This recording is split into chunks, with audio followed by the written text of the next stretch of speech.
Another day, another food na naman tayo mga box. At andito na nga tayo sa Amang Solid Tapares. So eto, syempre trending na trending, hindi tayo dapat maghuli. At tara, tikman na natin yan.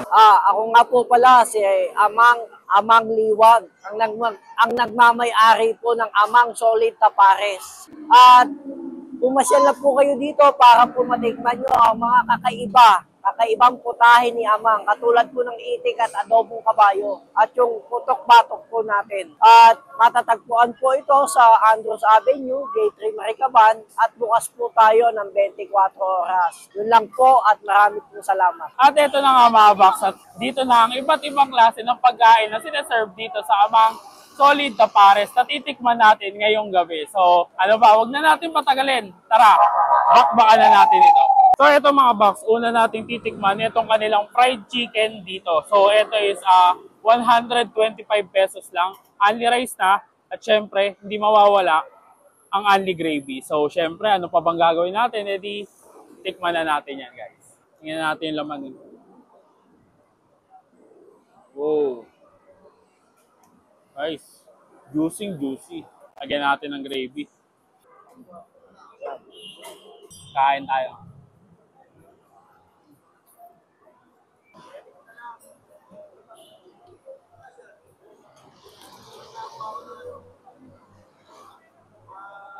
Sa manok, guys, panalong-panalo.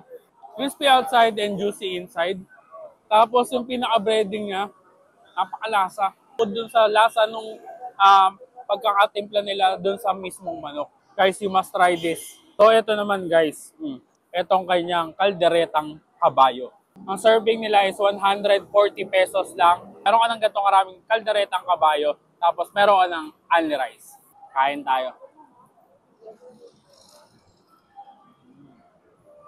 Maraming nagsasabi na magkalasa daw yung kabayo tsaka yung baka. Pero guys, ibang-iba. Para saan, ibang-iba yung lasa talaga ng kabayo. Mas malinamnam siya kumpara sa baka.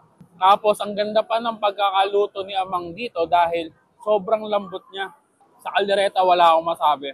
Legit na kaldereta na may konting pitik ng anghang. So guys, kung gusto nyo ng kakaiba, try nyo tong kaldereta kabayo. At ito naman guys, isa pa sa kakaiba dito sa tinitinda ni Amang, ito yung kanilang adobong itik. Yan, no? Medyo kakaiba siya kasi bihirang-bihira yung nagtitinda ng ganito. Ito, nakakain ko lang to sa probinsya. Pero ngayon, nandito na sa Maynila. So, ito nga pala guys is 80 pesos. May kasama na yung rice. So, rice meal. Guys, malalaman yung itik talaga siya. Dahil iba yung buto niya. Maninipis. Ayan, no? Mas mabuto. Tikman natin.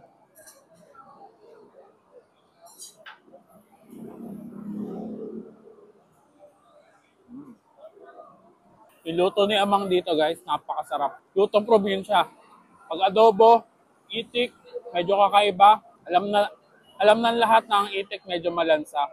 So ito, di mo mararamdaman yung lansa, tapos maanghang. Guys, try nyo to. Kahit nasa Maynila ka, matitikman mo to.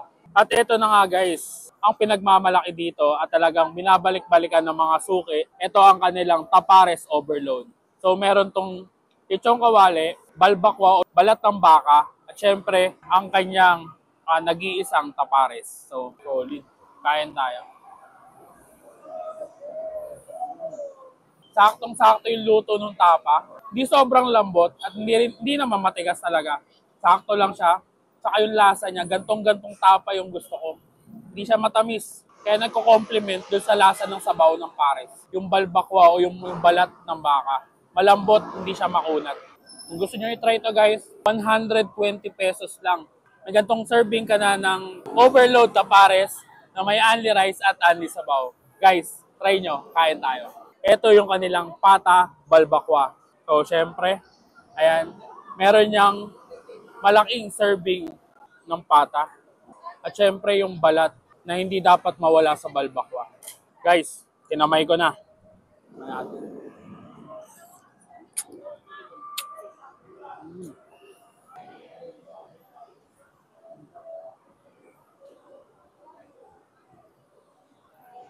Guys, napakasarap niya. Napakalasa ng pata at napakalasa ng balat. At the same time, ang pinaka nagustuhan ko talaga dito is sobrang lambot niya. Yung sa patausa na siyang humihiwalay sa buto. At yung balat naman, grabe.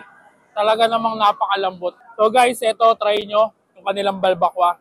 Kain tayo. At yan nga ang iba't ibang kakaibang food trip na handog ng Amang Solid Tapares na talagang dapat nyong masubukan. Dahil ang lutong probinsya ay dinala niya na dito sa Maynila. Kaya dito ko muna tatapusin ang ating pagdayo at kita-kit sa susunod kong dadayuhin kung saan may masarap, mura at kakaibang kainan. For Dayo Invites, collab and sponsors, message our page and follow us for more. And don't forget to eat, ride, and grind. Let's go!